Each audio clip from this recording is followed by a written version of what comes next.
In the heart of Rome, beneath the gilded ceilings of the Vatican, lies a history steeped in faith, power, and secrets. For centuries, the papacy has stood as a beacon of spiritual authority, its leaders chosen through divine providence. But what if that sacred tradition was once broken? What if the throne of St. Peter was occupied not by a man of God, but by a child? This is the story of one of history's most unsettling questions.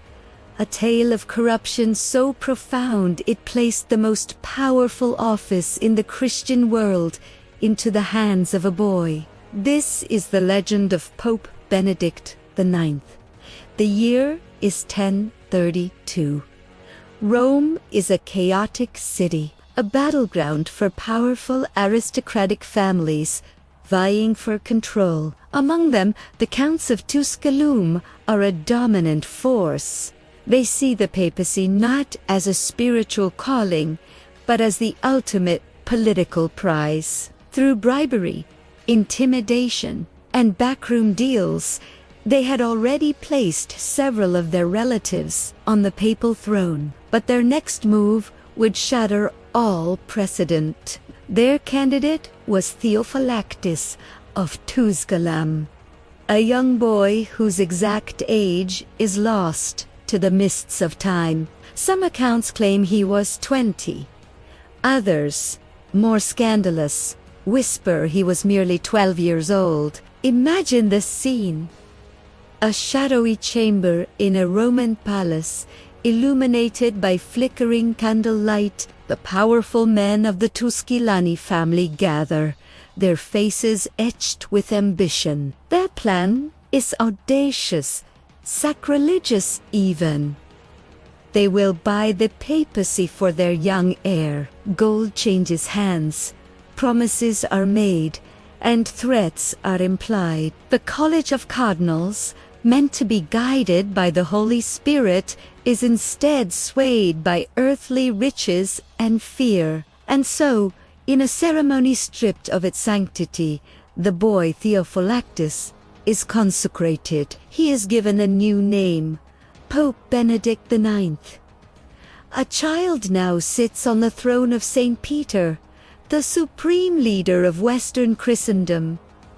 How could this happen? To understand, we must look at the 11th century, a period often called the Dark Age of the papacy. The selection of a pope was not the secret, prayerful conclave we know today. It was a public and often violent affair, heavily influenced by the Roman nobility and the Holy Roman Emperor. The papacy was property, a strategic asset to be seized. The Counts of Tusculum simply played the game better and more ruthlessly than anyone else. For them, placing a child on the throne was the perfect strategy. A boy pope would be a puppet, his strings pulled by his ambitious family. Rome and the Church would be theirs to command. The chronicles of the time paint a grim picture of Benedict's reign. The monk Desiderius, who would later become Pope Victor III,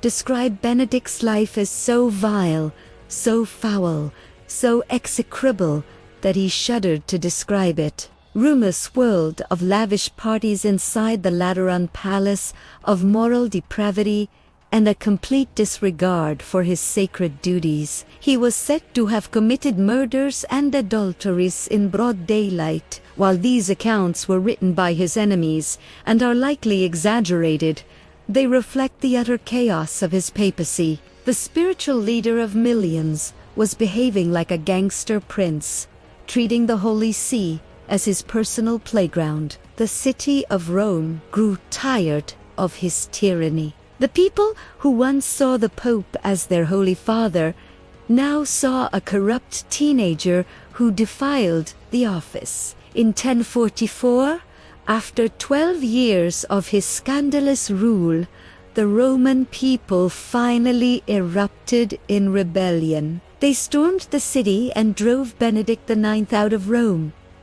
A rival faction quickly installed their own pope, Sylvester III. But Benedict's family, the Tusculani, were not so easily defeated. Their private army marched on Rome, expelled the usurper Sylvester, and put Benedict back on the papal throne. He had been pope, been exiled, and was now pope again. But his return was shore-like. Perhaps he was tired of the job he never wanted, or perhaps he saw the writing on the wall. The endless conflict and the hatred of the Roman people had taken their toll. So Benedict IX did something unprecedented in papal history. He decided to sell the papacy. His godfather, a pious and respected priest named John Gratian, was deeply troubled by the scandal. He believed that the only way to save the church was to get Benedict off the throne. So, in a desperate act, he offered his godson a huge sum of money, King's ransom, in gold in exchange for his resignation. Benedict accepted. He abdicated the papacy, and John Gratian was duly elected as the new pope, taking the name Gregory VI. It seemed, for a moment, that order had been restored. Gregory was an honest man, a reformer who genuinely wanted to clean up the church, but he had made a fatal error. He had bought the papacy. The very act he took to end corruption was itself an act of corruption, a sin known as simony. The situation in Rome was now utterly bizarre. There were three men, all claiming to be the rightful pope. Benedict IX, who had sold the office but was still alive and having second thoughts. Sylvester III, the usurper, who had been driven out but never formally abdicated. And now Gregory VI, the reformer who had bought his way into power. The church was in a state of schism, its authority in tatters. The crisis was so severe that it caught the attention of the most powerful man in Europe, the Holy Roman Emperor Henry III. A deeply religious man, Henry was appalled by the chaos in Rome. He marched his army into Italy, determined to settle the matter once and for all. He convened a great council, the Synod of Sutri.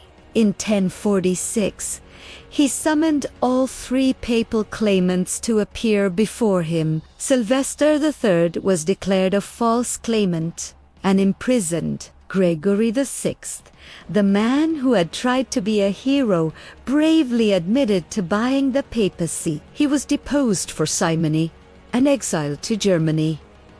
And Benedict IX, he refused to even show up, hiding in his family's fortress. He was formally excommunicated, with the slate wiped clean. Henry III appointed his own candidate, a German bishop who became Pope Clement II. It was a decisive move, an emperor stepping in to save the church from itself. But the story wasn't over. Less than a year later, the new German Pope, Clement II, died suddenly.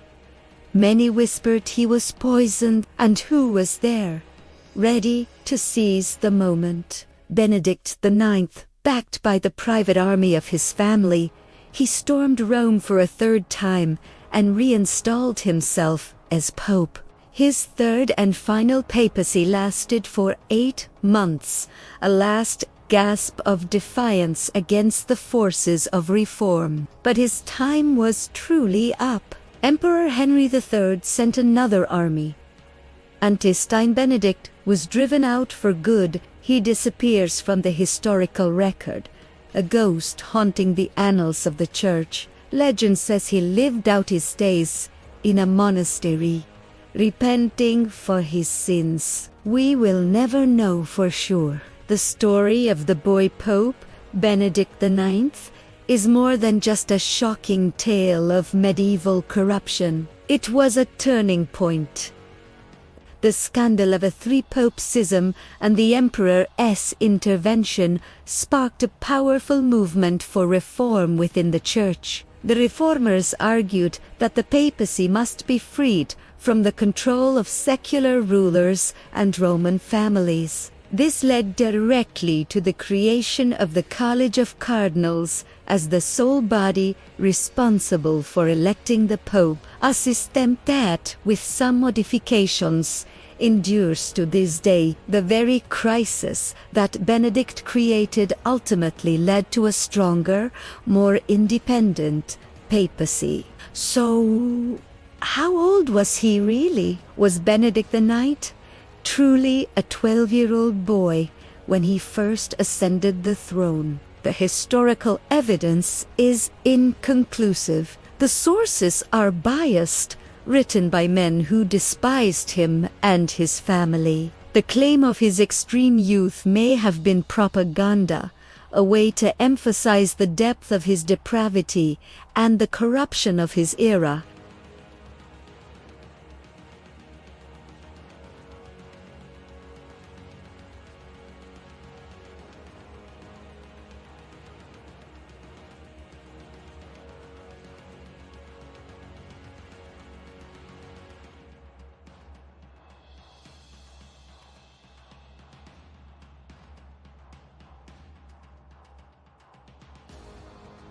It's a dark chapter the Vatican would prefer to forget, a whispered conspiracy that continues to fascinate and disturb us 1,000 years later. Thank you for joining us on this journey into one of history's most enduring mysteries.